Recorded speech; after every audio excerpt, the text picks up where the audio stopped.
Si vous avez à cœur la préservation du patrimoine naturel de Queyranne, petite commune du Vaucluse, et si vous souhaitez participer au maintien de cet environnement, alors l'opération « Je plante mon arbre à Queyranne » vous concerne.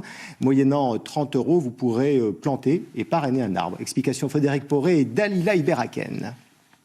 Un arbre à son nom, à proximité d'une parcelle de vigne. Une fierté pour Anthony Rambaud.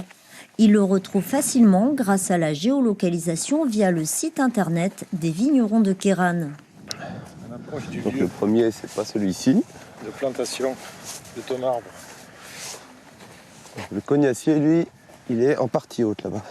Moyennant une trentaine d'euros, ce chef d'entreprise a pu choisir l'essence de l'arbre.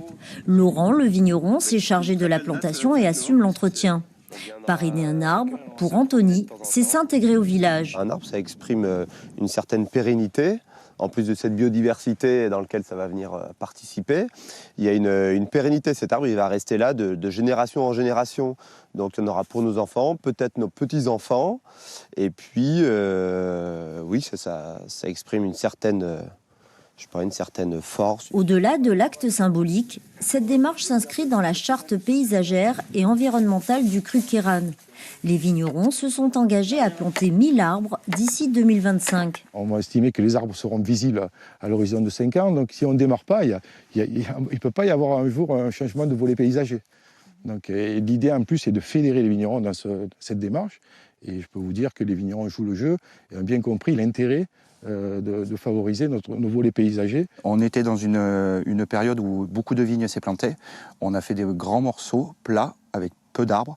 Maintenant, le but du jeu, c'est de retrouver encore du paysage et de l'écosystème. Une charte paysagère pour aussi favoriser et protéger la biodiversité. Queyranne fête ainsi dignement les 5 ans de son passage en cru. D'autant que les surfaces cultivées en bio ne cessent d'augmenter.